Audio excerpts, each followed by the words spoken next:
All right, ladies and gentlemen, we'll continue with our little series on the esoteric and Gnostic relevance of myths, of mythology, and in so doing, I will refer at this point back to last week's consideration, which was on the great mythological figure of King Arthur, the once and future king.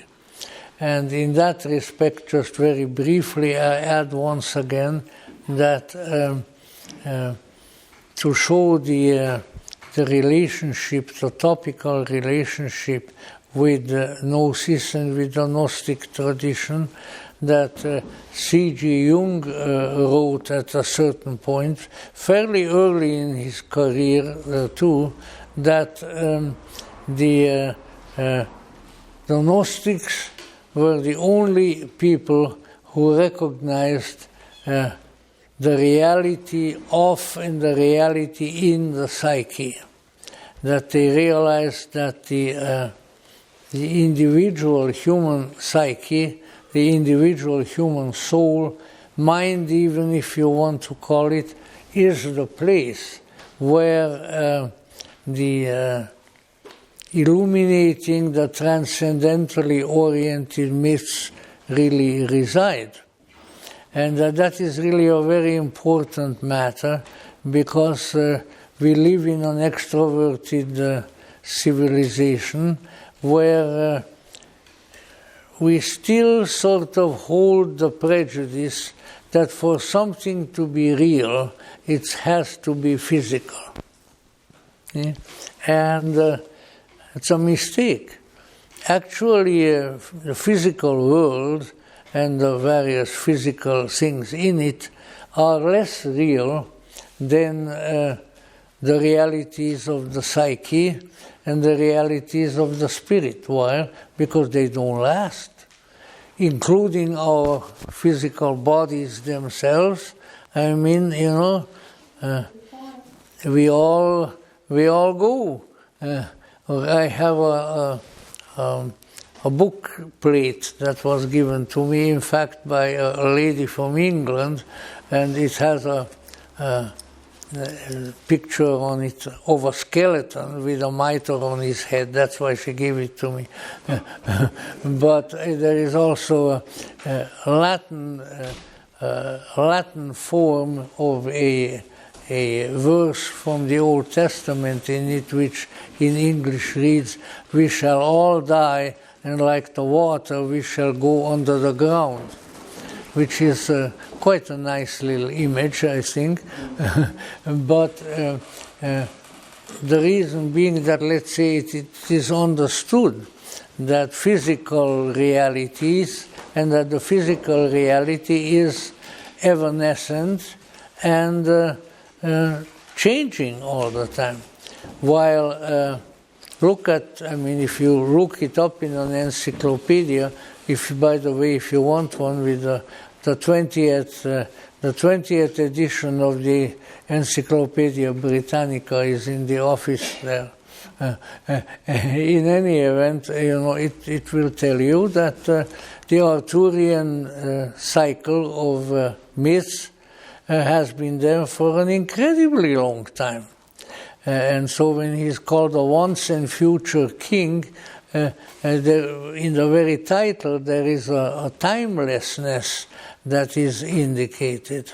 So when we were speaking of that, I sort of let the mythological cat out of the bag by indicating that the figure of Arthur is not a historical figure, although perhaps the name of a historical person came to be attached to it at some time, but that's really of little import, but that what we are dealing there with is our real archetypal figures that live inside of us, in our psyche, as it is called by psychology, in the soul.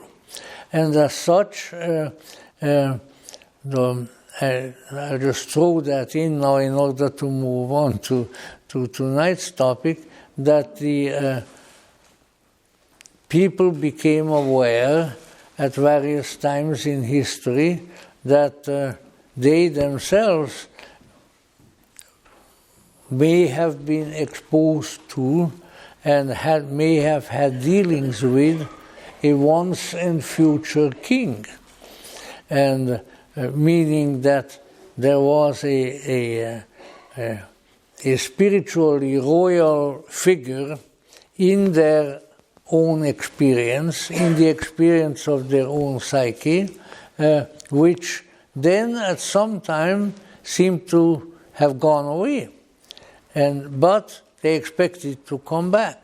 That is why it is once and future, rex quondam futurus in Latin.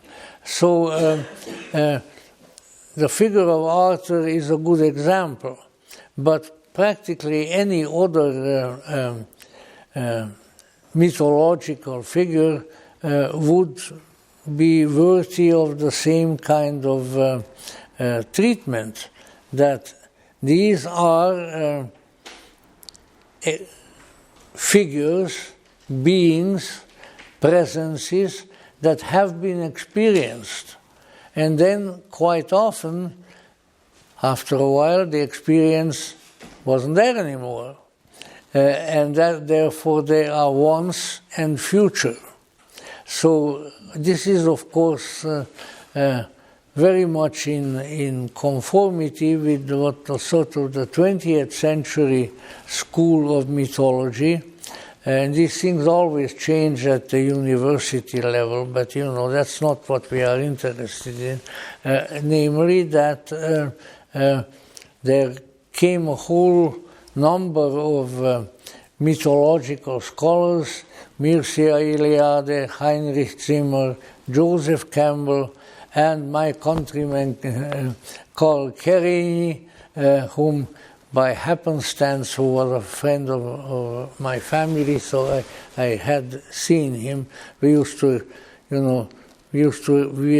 to all older persons of respect as aunt and uncle, so that was Uncle Carl.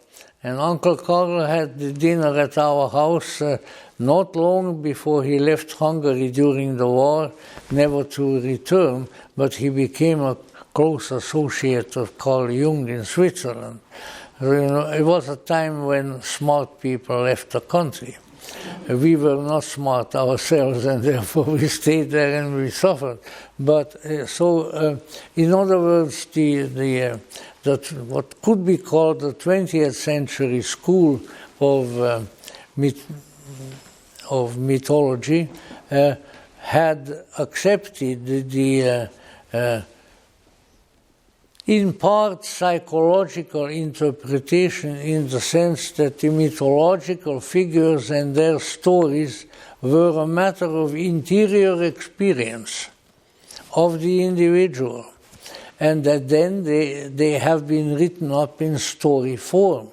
And as if they were very long lived, well then as I wrote in as a chapter heading, I think, in one of my books, the myth goes on, because it's there, but the story goes on, and then there are various subsidiary stories added to it and so forth. But the reality of the myth is that it is real inside of ourselves, and we have to take that into account. And it's to that proposition, to a considerable extent, that my little talk this evening is dedicated. So the reality is the experience of, or maybe I don't even express this right, but let's say the origin of the myth is a real experience of people within themselves.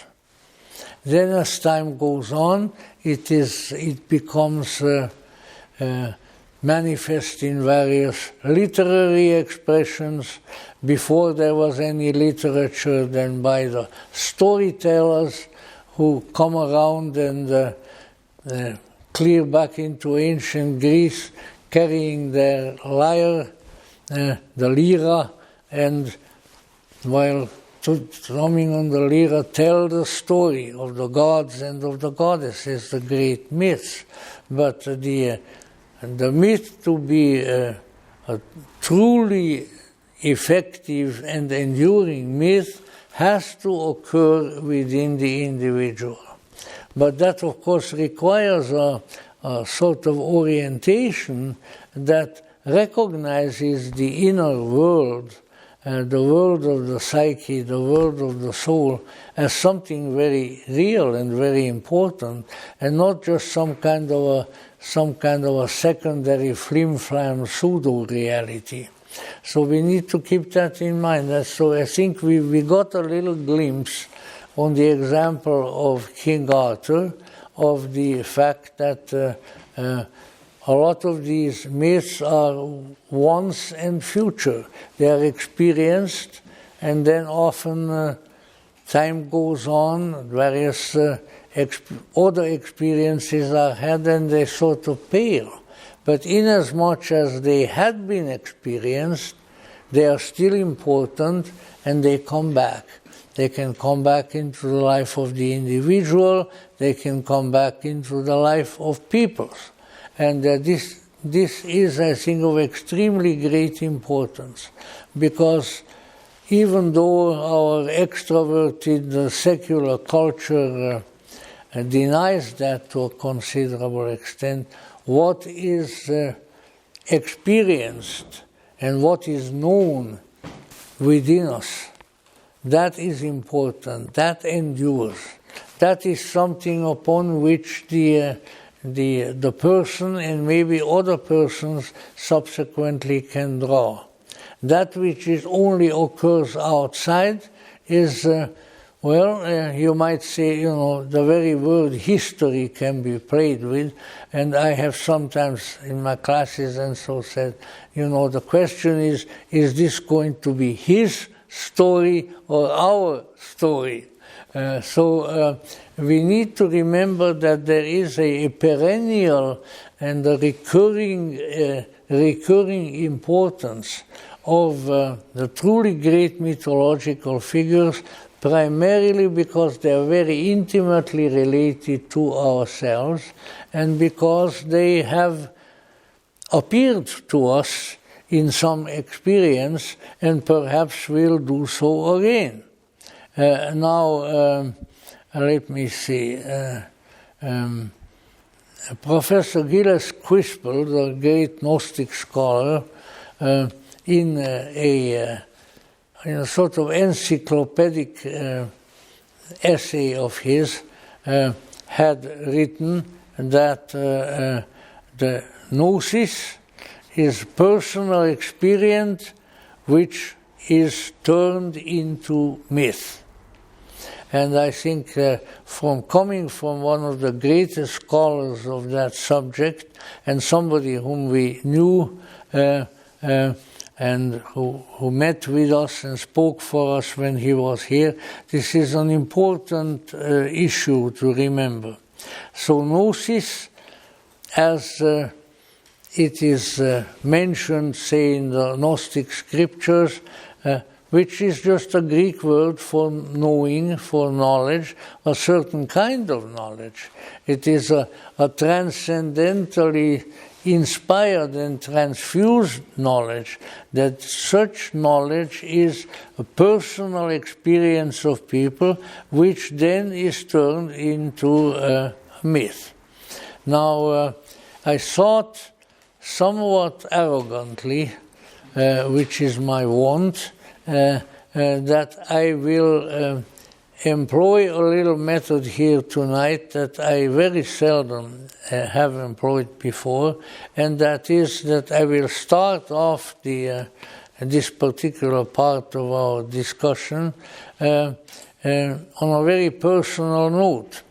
And I looked and said, all right, what can I tell people that I have experienced and what turned into a myth in my life? And that might indicate to you how this sort of thing works on a personal level. And so I am going to do that now. The two examples of personal experience which I'll start out with are ones which I have mentioned in a public setting. This is only the second time in my life. So you are here, you are receiving a disclosure of very mysterious subjects. And they both go back, the experience, shall we say, goes back to my childhood. And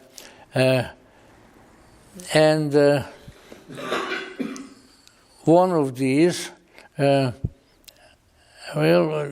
I'll turn them around a little bit, yeah, because this experience, let's say, probably began when I was a little child. My parents and some other people would read to me from books. And that's maybe why I became quite fond of books for the rest of my life. And there was one individual story in a book. It was in German because we were bilingual at home. And its title was Vineta, the City Under the Water. And it is a mysterious story, presumably gathered originally by the people on the North Sea, the fishermen on the North Sea and around there, who have a myth that there is a sunken city underneath the ocean in that area, and that when they are out on a particularly clear day, they can often even see the buildings way down under the water, and when the water moves back and forth, they can hear the bells under the water. This story, particularly of the bells under the water, really grabbed my psyche. And I think that some of the later experiences that I had, which then sort of turned into one of my personal myths, had a great deal to do with that. Because I'm not doing this in chronological order. Let's see, I was going to tell two of my own experiences, and I'll take the one that occurred later. I moved that ahead now. I will tell you that one first. When I was, let's see, how old was I? I was probably about 4 years old when I began to have a curious waking vision experience every night before going to sleep. So it wasn't a dream yet.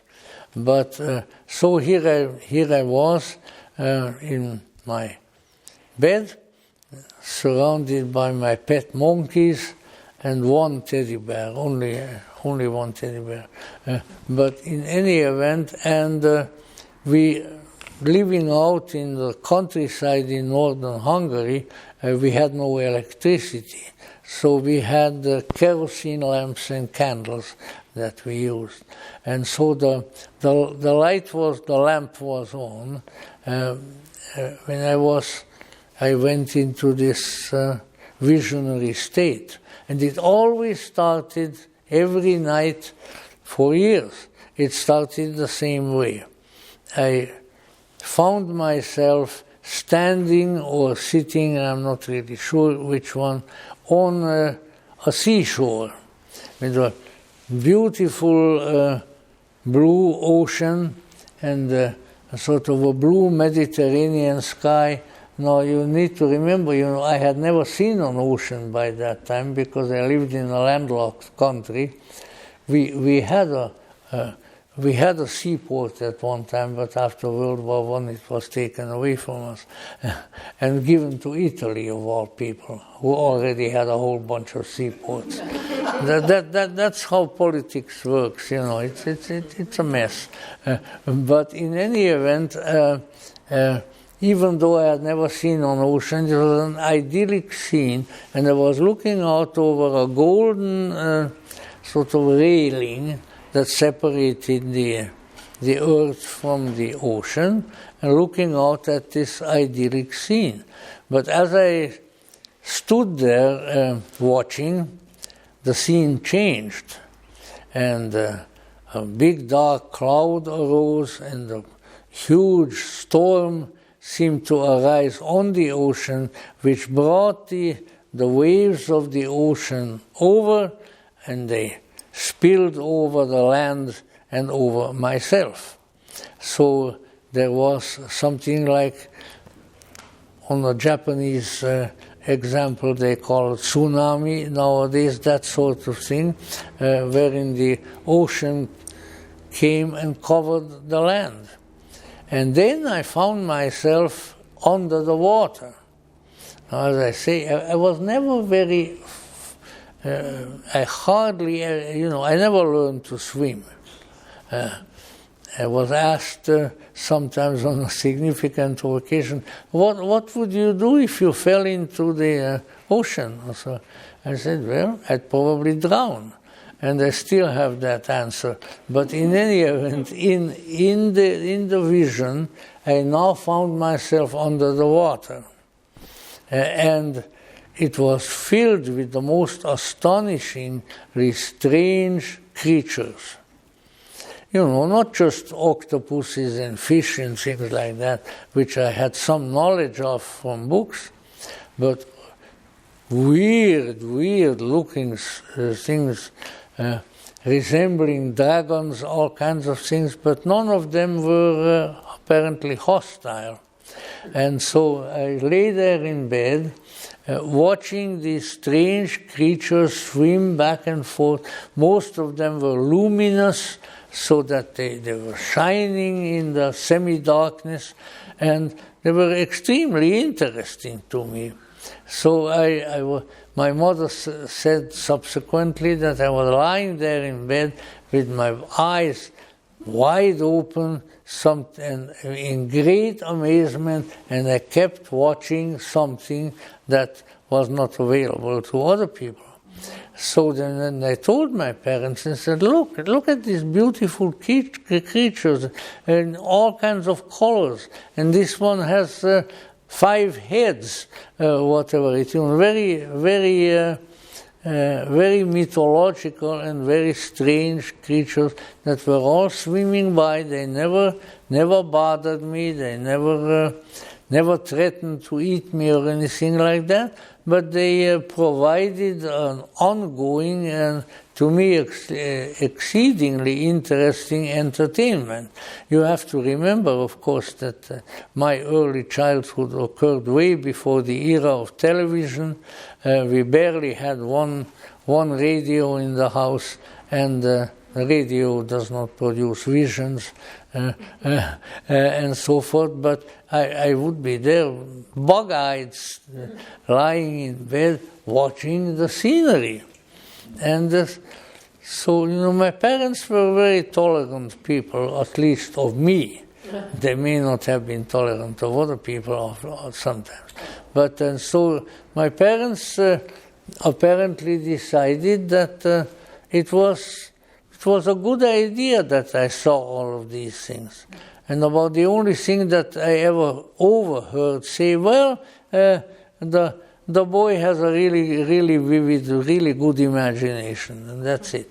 And it went on and on and on. So after several hours, then eventually it was discovered that if there was not dark in the room, but some light in the room, then the imagery that I saw was was much more faint. It was still there. But in the dark, it was in extremely vivid colors and so forth.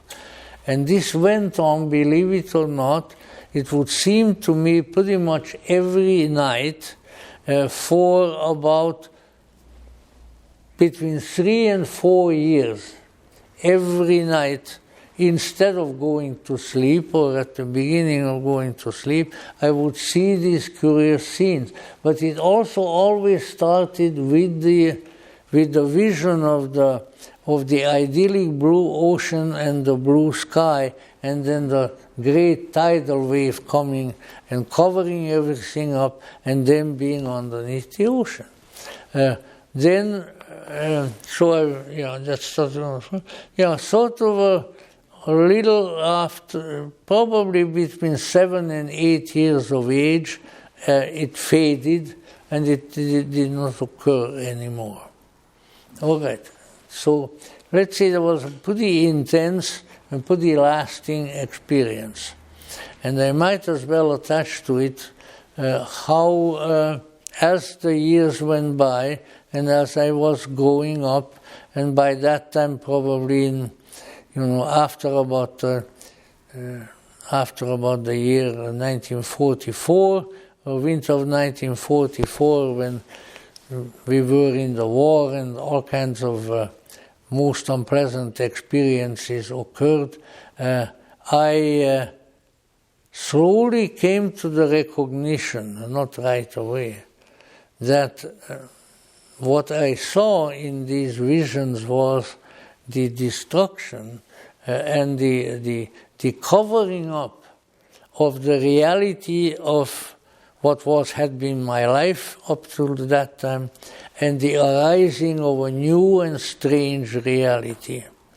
And I often recall that interpretation, and I still adhere to it, because at a certain point in my life, when I was going on 13, everything in our country, in my society changed and became a weird world that actually in the physical reality was much more terrifying than in the visionary state.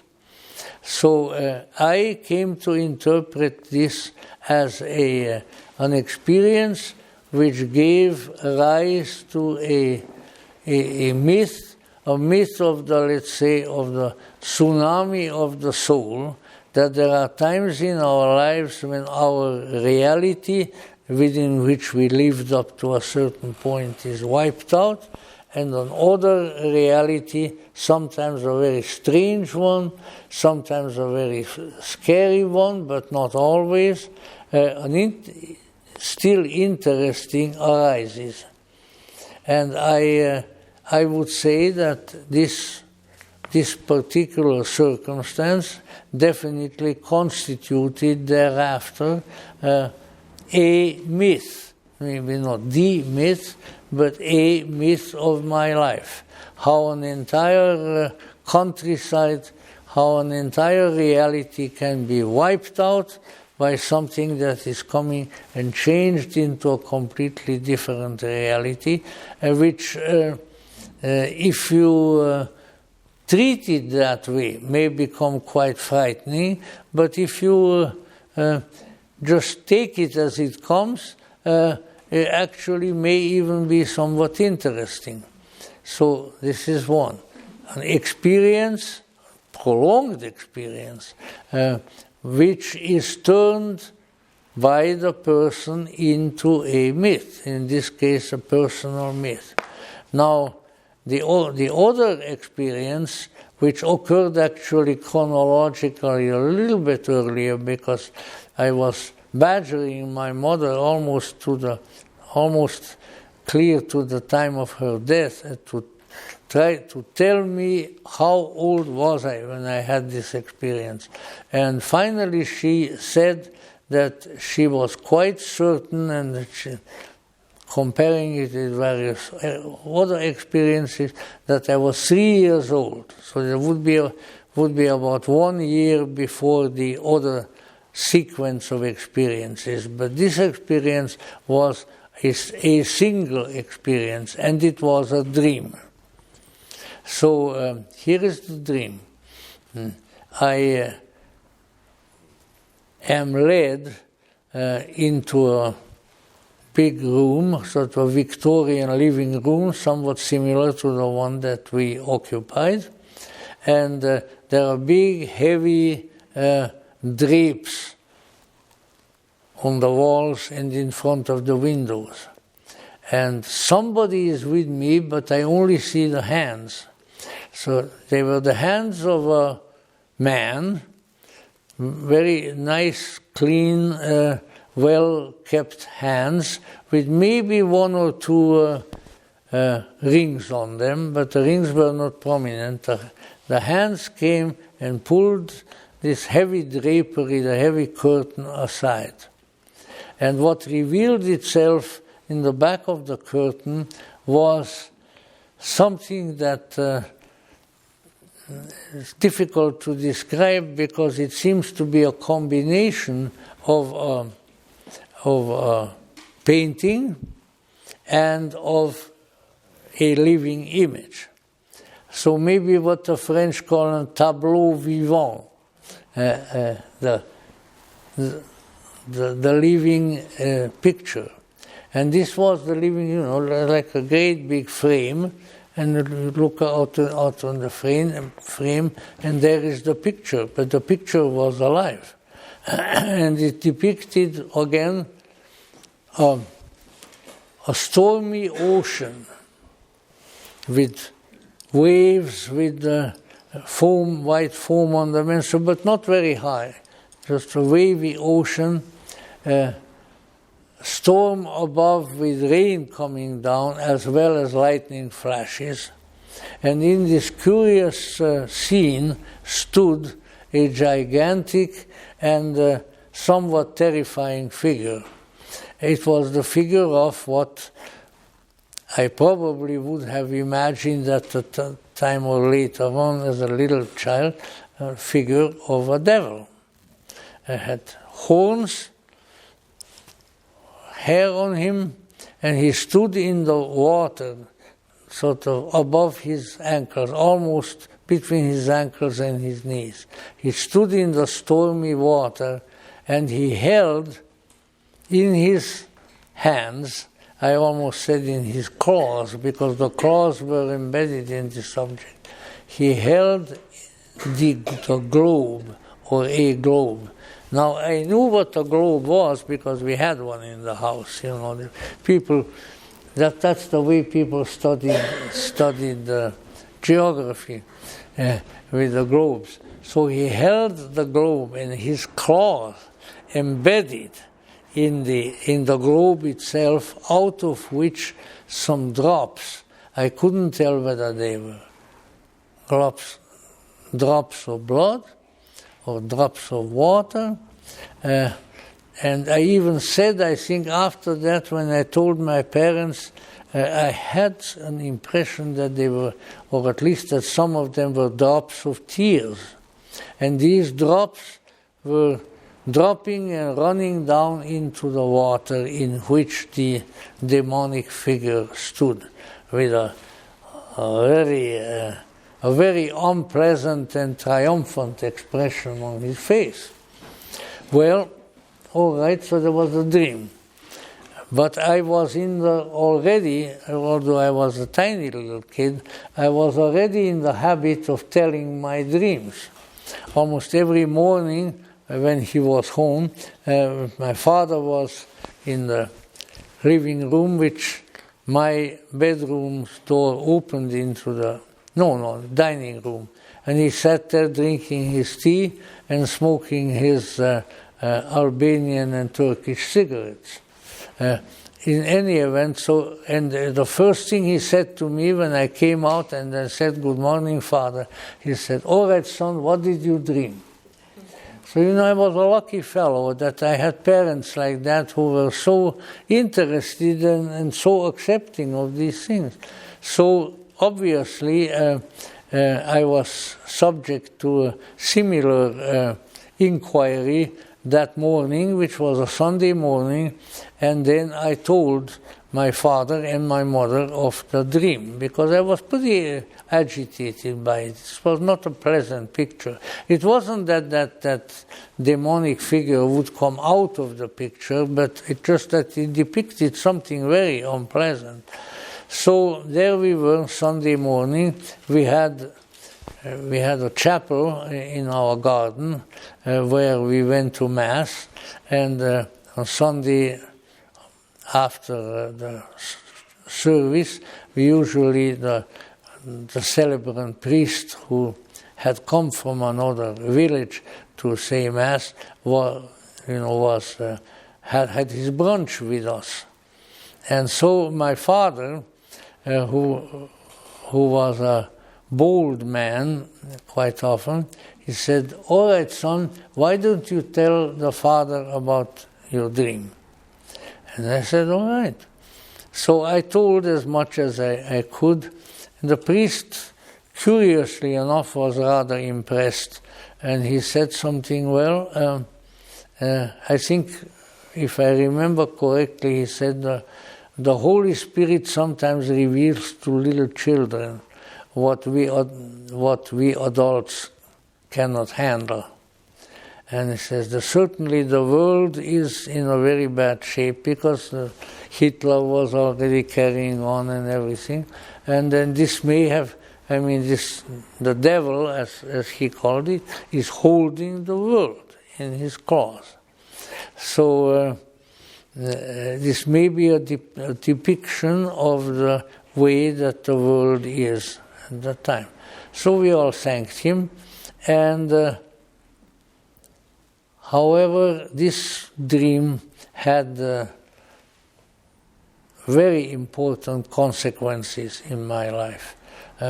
Unlike the visions of the strange creatures under the water, and the great consequence was that it seems to me, in retrospect, that fairly soon thereafter, but it couldn't have been that earlier, I learned somehow that there were some people at an earlier time in the world who had the teaching that the world was to a major extent and much of the time under the dominion of an evil power, and that these people were called Gnostics. And from that moment on, I was probably 5 or 6 by then when that information came to me. From that moment on, I was on the trail of the Gnostics. We had a great many books in our residence, but we went around visiting, and anywhere I went, encyclopedias, picture books, history books, I was looking for Gnostics.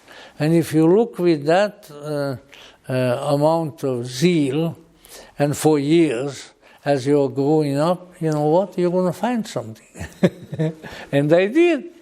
And then, one after the other, various sources of information, primarily books, came into my vision, which dealt with the Gnostics.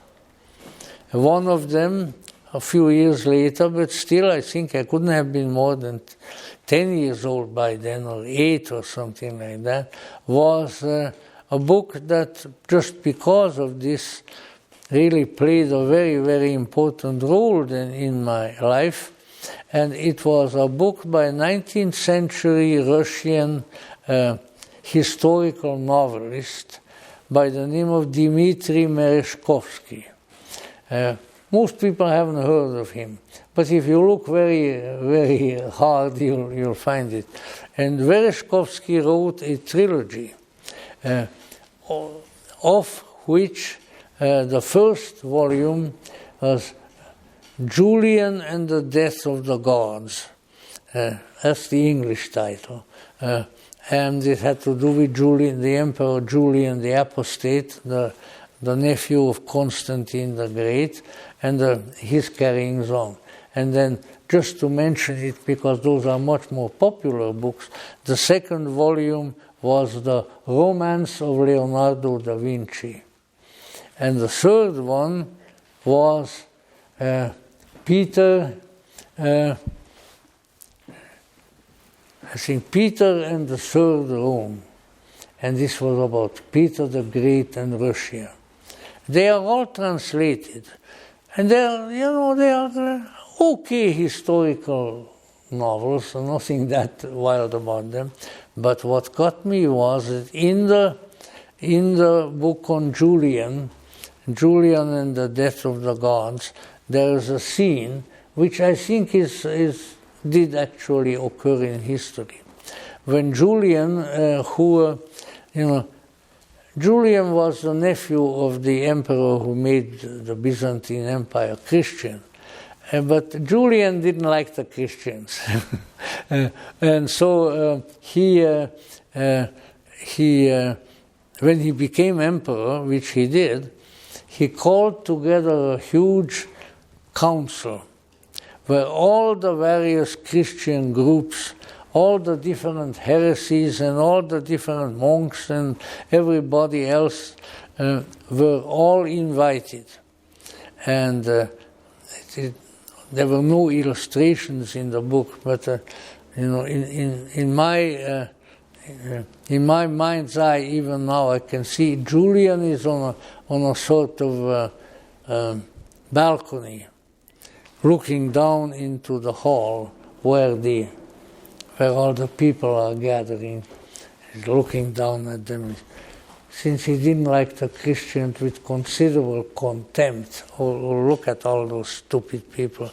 They could be worshipping Zeus and Aphrodite and things like that. Instead of that, they worship what he called in one of his speeches the pale Galilean.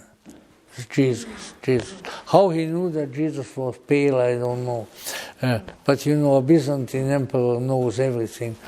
So there he was, but there was one scene in the story wherein people are coming into the hall for this meeting, and in walks a group of people.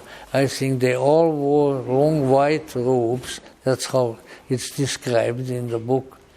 And in front of them, the man who is out in front of the group is carrying a cross. And on the cross is the figure of a serpent, the serpentine cross, which of course, if you know a little bit of Bible, you know that is also the brazen serpent of Moses in the Exodus myth, which he is inspired to make, and which becomes a healing agent for the people who are bitten by the 7 plagues of Egypt. One of them is venomous serpents. So it's not an unknown symbol, but and somehow that image of this group of people coming in and the one in front carrying the serpentine cross absolutely floored me. I couldn't think of anything else for days. I can't tell you why. I mean, I probably knew the biblical story about Moses already, but other than that, I had no acquaintance with that sort of thing at all. But it really grabbed me. And I said, Then I learned these people who were coming in under the auspices of the serpentine cross were a group of Gnostics. That Merezhkovsky wrote it like. So I said, now I really have to find the Gnostics. So my zeal in searching them out has increased 1,000-fold. And once again, if you keep that up, eventually you'll find something. And of course, I mean, anywhere we went visiting, out in the country, people read a lot of books. So people had big libraries. So the first thing I would go to some history books, encyclopedias, look under the G, Gnostics. And they kept this up, and obviously I amassed a certain amount of information, as well as probably misinformation. But then, as time went on, now the great changes occurred. 1944, 1945. I was enrolled at the Cistercian monastic school in Budapest, and we had our professor of theology was a very, very learned man. He was teaching in Rome prior to that, Professor Zemplin. He organized a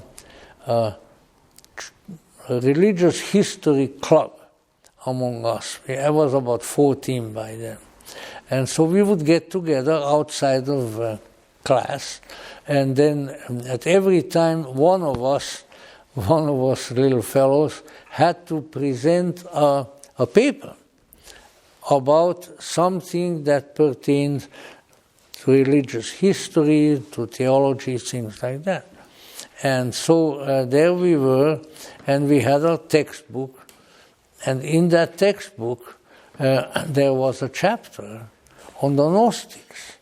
Very small chapter, and needless to say, they were not treated in a very kindly fashion.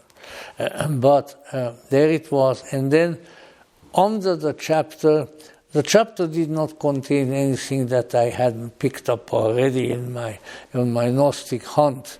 But there was a sizable footnote, and I'll never forget it. And it says something.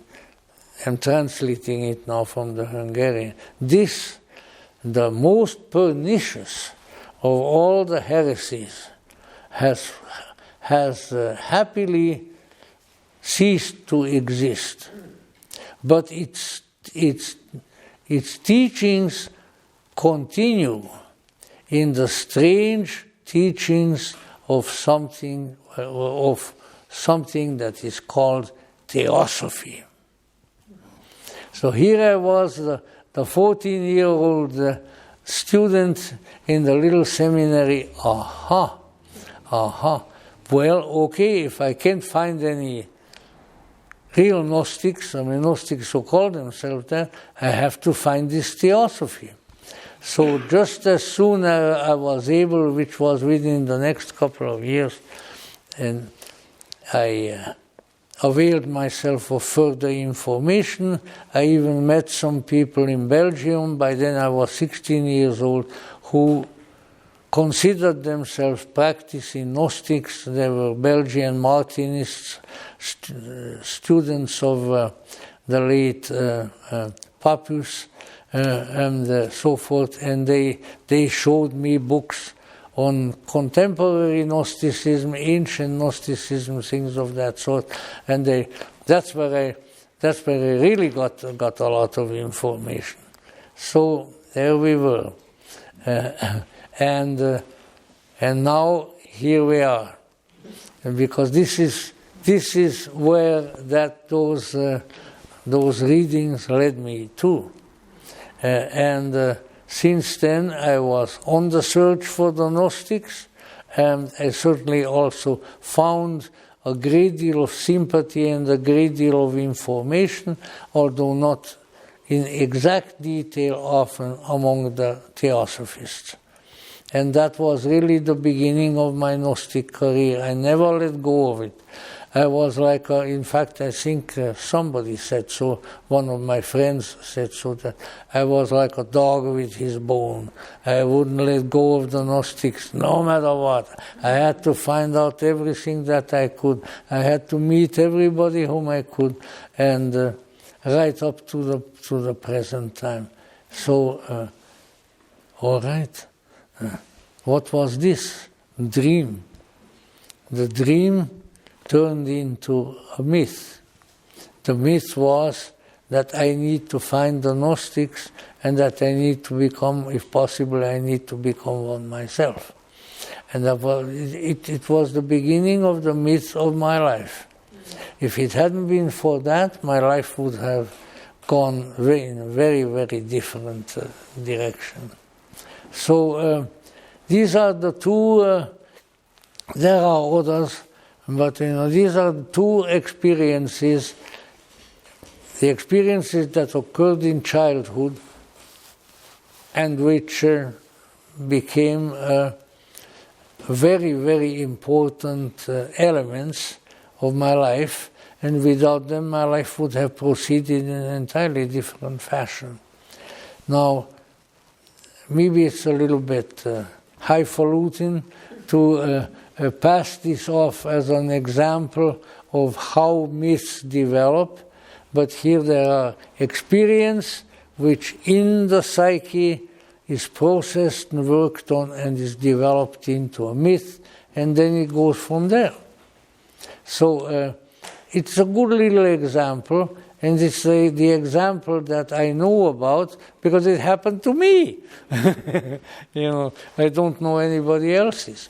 However, let us say, then of course as time went on, even though we only had little reverberations of it, I was still studying by that time in Austria.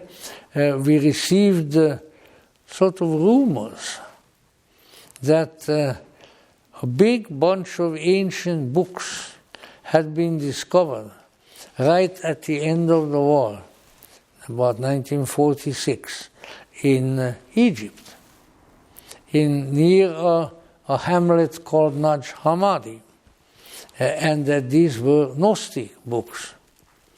And I was still in the Catholic Church. I went to a Catholic school, all of that, and I knew some very, very knowledgeable and very influential professors, including one whom in my Gnostic Jung book, in the introduction, I call Professor J, because I promised him. It was a Hungarian university professor who was formerly a Jesuit, although by this time he was not a Jesuit, but he was still a priest, who became really very important in my life. He was a very, very wise man, and he advised me even on this Gnostic situation. But let us say I discussed my by then really overwhelming interest in the Gnostics with him, and he was a very tolerant, a very wise man. He said, "Look, son, there are a lot of good things that happened throughout the history of the Church that have been discarded, that have not endured." And the Gnostics were one of them, and he knew quite a bit. He said they are actually a very interesting school of thought. And he told me, now if you are going to continue with your furious interest in this subject, you are going to have to be careful, because other priests that you may be talking about are not going to be as nice about it as I am. But if you want to, go ahead and do it. He said, and he even told me that I could remain in the Roman Catholic Church, and I could study for the priesthood as long as I kept my Gnostic interests a little bit undercover, But I told him, I said, Professor, I can't do that. It's just too powerful. My desire is too powerful. Well, he said, if that's what you are called to do, you will have to go and do what you can on your own. And I did what I could on my own, and I'm here. Yeah. God bless him, a great and wonderful gentleman. In any event, so I continued, and the rest of it, let's put it, the rest of it is not history, but my story. But this is the way these things work. You experience something that really grabs you, and then that experience will not rest. It wants to be used. It wants to be pursued. You got to be there do something with me, do something with me. And so much so that if you don't, you don't feel good. You receive an interior punishment for not doing what something very powerful inside of you wants you to do. And that is how the myths of the world, the myths of the various religions came into existence. And within the Western Christianity, well, both Western and Eastern Christianity, I don't have to apologize because our Greek friend isn't here tonight. I have to be nice to the Orthodox as long as he comes here. But this is the way in which this process works. And really what happens, and what would have happened to me, I'm convinced that if I had somehow stifled this desire, I would have had bad experiences. It would have been very bad for me. And while it has deprived me of it deprived me of a clerical career in the Roman Catholic Church, it deprived me of various things, but I had my Gnostics. And more importantly, perhaps, the Gnostics had me. See, all right, now I think the personal part we can do away with at the moment, but let us say, according to people like Professor Quispel and others, this is really the method. There is experience of some profound things, and then the experience is turned into a myth, turned into a story, either the myth of an individual or a myth of a group of people. And of course the Gnostic scriptures as the Nag Hammadi scriptures, which of course then subsequently I acquired. Not only that, but actually met some of the important translators like Professor Quispel, like the late James Robinson, Professor James Robinson of Claremont and others, and so it became more and more available material, which of course contains many myths. Even the oldest, even the scriptures which were not available recently, were not part of the Nag Hammadi find, for instance, like the famous Pistis Sophia. There's a gigantic myth of the myth of Sophia that is there. So there were Gnostic myths were there at that time and are with us in many ways again. Now, what I intended to do, and perhaps I can still do at least to some extent and degree, oh my gosh, this was long, but is that what does the Gnostic myth really consist of? What is the Gnostic myth? And of course we could be here for weeks, day and night, to discuss that, so I'm not going to. But I came up with a number of points which actually had been put together by some scholarly people who were interested in both Buddhism and Gnosticism. And these are individual statements that can be derived from like the distillation of the Gnostic myth.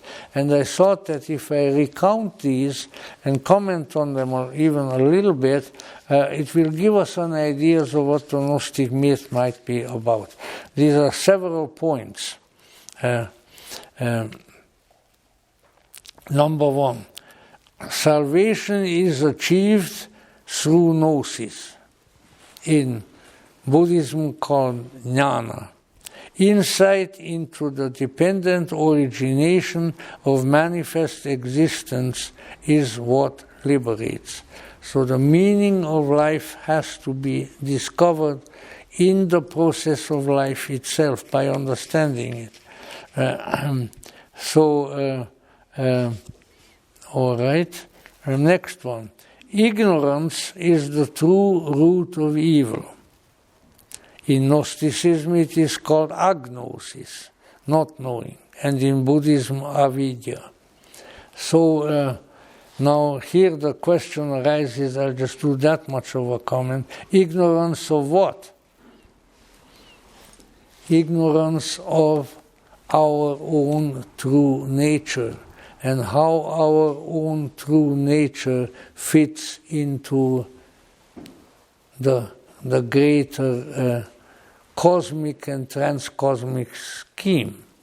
So when we are not aware of that context, then we are in ignorance, in agnosis.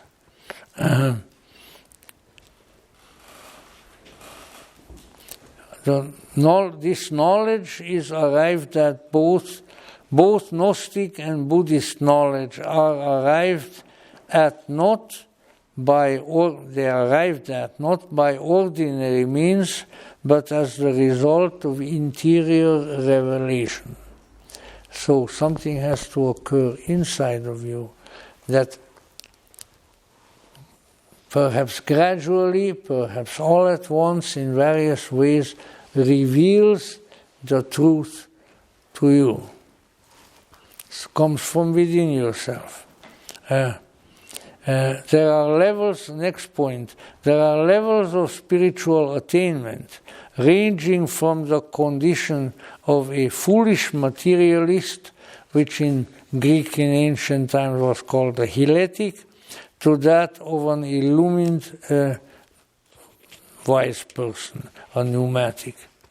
Next point. In both Gnosticism and Buddhism, the feminine principle of wisdom, Sophia, and in Buddhism, Prajna, but various other manifestations too, but Sophia and Prajna, respectively, plays an important role.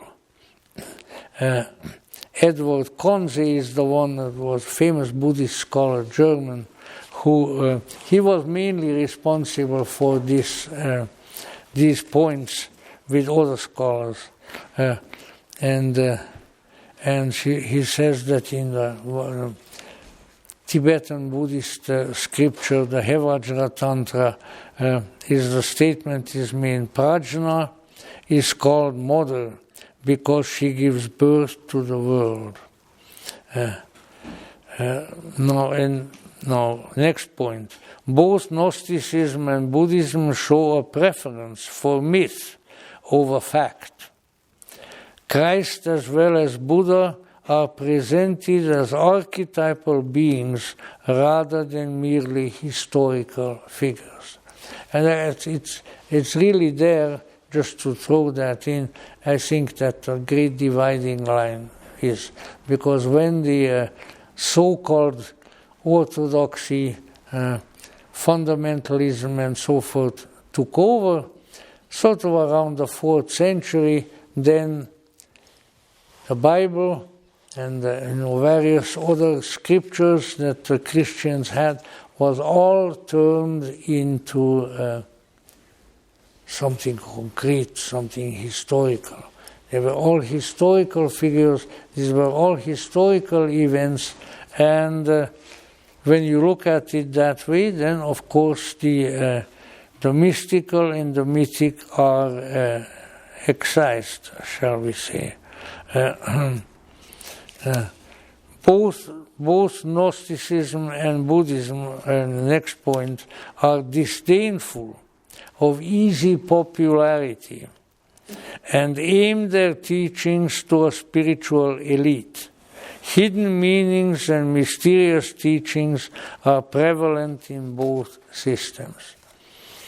So here is quite evident to scholarship there is the importance of esotericism.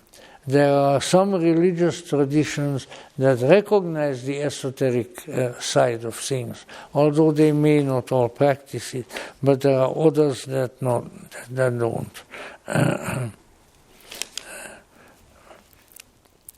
Both Gnosticism and Buddhism are metaphysical. Now, this is the philosophical term, and it's quite important actually, are metaphysically monistic, which means that they aspire to transcend the multiplicity of manifest things and achieve a condition of ultimate oneness.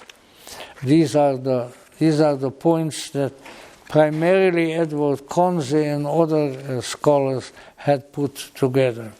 Now, the time always races along with us, so let me do a sort of a little summing up at this point. And the summing up has to do with the condition, let us say, I'm not even going to say fact, that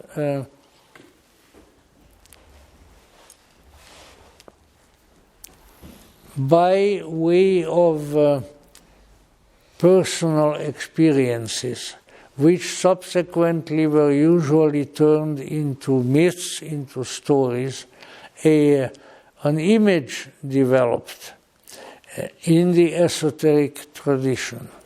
Now, this image, the way I'm describing it, is inadequate. It can be expressed in other ways, but it is the essence of the story, and this is the story to be derived from the experiences of many seers, many Gnostics, many Hermetics, many members of the esoteric tradition down throughout the ages, and it's to this effect that way before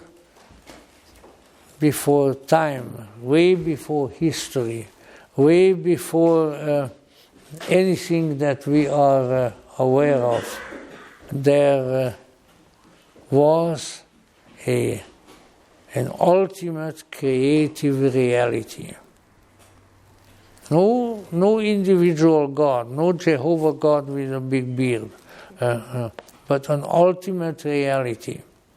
And at some point in its existence, this ultimate reality, this is this anthropomorphic way of putting it, but decided to manifest itself in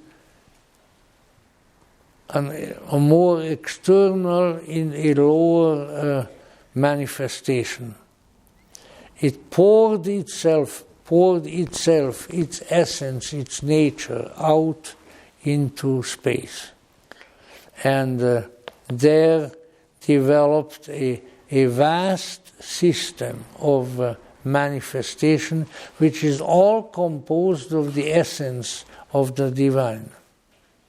And so you might envision this ultimate being turned into something. And there are some Kabbalists who use that simile. It turned into a great big fountain, a great big flowing water that descended and descended and descended, and at every level of its descent, it manifested in various beings. Maybe we can't really deal with percentages, but I would say that probably it would be safe to say that about 80% of this divine essence that flowed forth from the source, the fullness, is invisible to us. It's non-material. And it comes further and further and further down. Eventually, it manifests in materiality.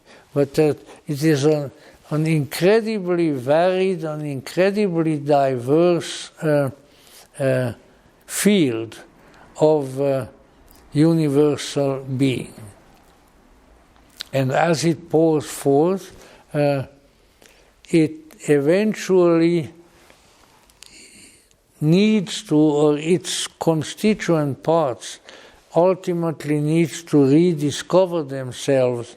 By rediscovering themselves, they'll discover the source from whence they have come.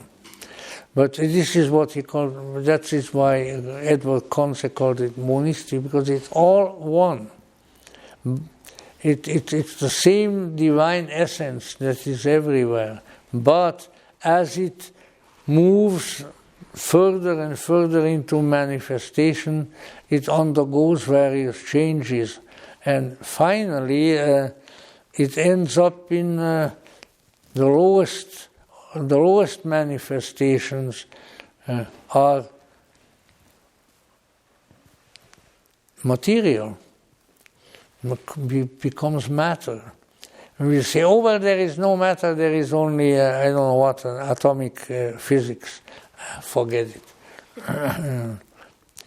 But something that acts like matter would act if it were there. In other words, it becomes coarse. It becomes unintelligent. It has forgotten its own origins.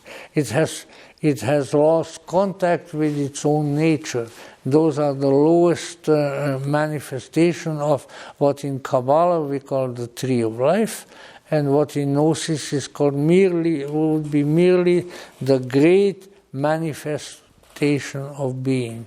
Now, it would seem that a certain time comes when these manifestations of the ultimate need to turn around and begin going home. They have come forth and they are going back.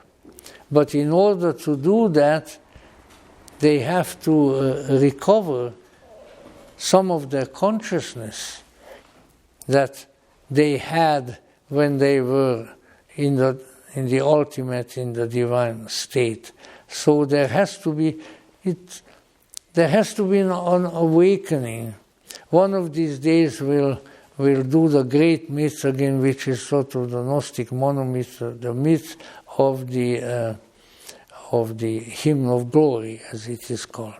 And the hymn of glory is a story again of somebody who comes forth from the ultimate, and this is lost down here on earth, and how he recovers the pearl and goes back to heaven. So let's say this manifestation of this ultimate reality requires a recovery of the consciousness of the ultimate reality.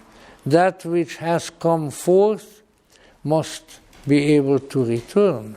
And in order to affect that return, it has to recover some of its original consciousness. With that comes its original purity. So what you really have here is the two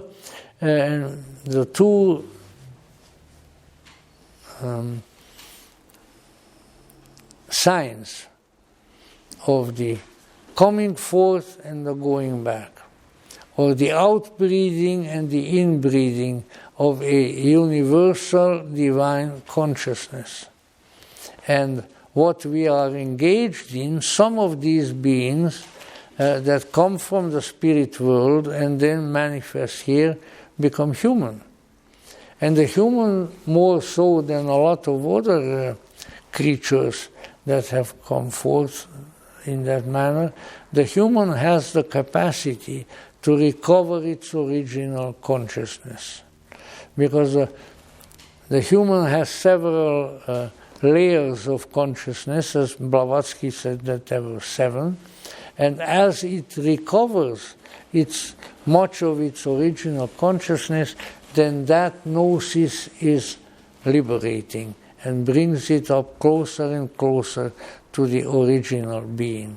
So what you have really is you have a huge world which is all made up of God. But you have the God who still knows that it is God, and you have the God who has forgotten. And we, or most of us perhaps, belong in this latter category. So there has to be a reawakening. There has to be an arising of the original consciousness, and then the original wholeness, which is really what pleroma means. The original wholeness is restored. So that's to be very, very, in a very, very abbreviated form. This is the Gnostic cosmic mythos. And how do we fit in? Well, we have within us certain qualities, abilities, talents that some other manifestations of the ultimate don't have, at least not at this time. Not the animals, not the plants, as important as they are, but we do.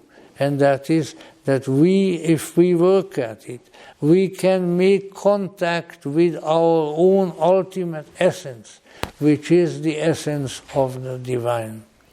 And this is what the great mystics have done. That is why unio mystica, the mystical union, the union of the human and the divine, is something that occurs within.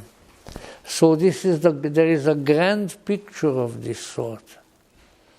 And it involves a gradual withdrawal from physical manifestation. So the Gnostics didn't say that the physical world is bad, but they did say that there are some bad things in it. And one of them is perhaps that consciousness that I envisioned as a little 3 years old, as this horned demonic figure that holds the world. This is what in Gnosticism is called the demiurge. So there are nice and not so nice beings in this vastness. But within that, we and others, angels, and all aeonial beings, we are the seeds of the light. And when the light is lit, the darkness goes away. So we are involved in a process within which this divine essence that poured itself out eons ago and had come down all these various levels, spiritual and mental and whatever else there be, which is now gradually recovering itself.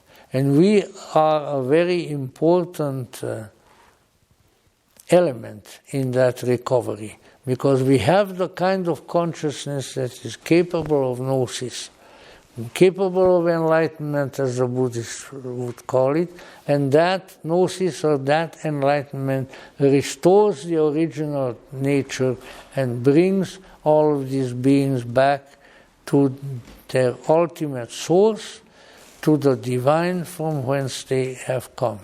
So this is neither monotheism nor is it polytheism, because you could envision, there are angels and gods and goddesses and aeons and all kinds of wonderful beings in these inner worlds, and let me tell you that they are there.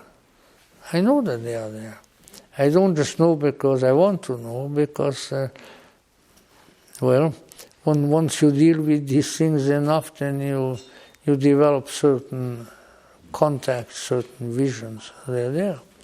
And therefore, we and other beings, angelic beings and so forth, we are the salt of the earth in the sense that through us, our consciousness, our potential enlightenment, all of this vast system will recover its original divinity. This is sort of the overall picture of the Gnostic. And there, this is an extremely important matter. And so I will just conclude on that keynote that we humans have a task. The task is that we have to acquire gnosis, we have to acquire enlightenment. And in order to do that, we really have to tear ourselves away from the falsehood of the enticements of the world.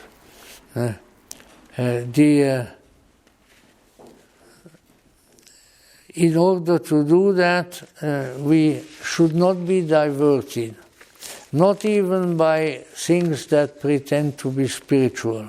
And now once again I ride my old hobby horse, because this is much at the end. The human needs to get in touch with his own higher self and thereby return to the divine order. Don't worry about karma. Karma is automatic, it's one of the many lawful processes within this vast system, and therefore it does not require much conscious attention. If you are working with a certain amount of karmic influences, they're going to be there no matter what you do about it, because it's already happened. So don't worry about karma. And similarly, let's say, the life after our physical death is always there, but different, diverse. So don't be preoccupied with reincarnation. If it happens, it'll happen anyway. So if it doesn't happen, it's not going to happen. You see? So let it run its course as it will, depending on your situation. So if we can do that, and if we can realize increasingly that we are part of an incredible divine system, and we are, especially we humans, we are a fairly important part of that, because we are also, by way of our own gnosis, by way of our own enlightenment, we draw other creatures into that enlightened realm. That is told in a few words. That is the basic Gnostic myth. Everything else is ancillary to that. So what does this decree upon us? Try to get in touch with your own higher spiritual self. Try to be in touch with the great invisible aeons, with the angels, with the higher nature. Strive toward it. And if you strive toward it diligently and in an informed fashion, then you will be able to achieve it. And this is what the mainstream religions have called heaven. Then you are back in this glorious system that is moving toward its own origins and its own source. So we are very important, not only to ourselves but to others, because we are the images of the Logos, of the Word of God, and as the great messengers of light like Jesus and Buddha and Mani came in a human form, we are in a human form. We can maybe not do quite what they did, but we can work along those lines. And if we align ourselves with the greater world, with the divine world, recognize that within us is the seed of that divine world, and if we call upon it, we will be in touch with it, and then we are doing what we are supposed to do. And you know, what else you do is up to you. And once again, don't worry about it. If you are able to concentrate on this, look, I know that within me there is the seed of light, of glory, the divine essence which is striving toward its source, and I am going to help it, and I am going to assist it, and if I do that, then I have fulfilled my calling, my vocation as a human. A human is here to become divine, to recover his divinity, which was there all along, but which has been suppressed and forgotten. And we can do it. People have done it.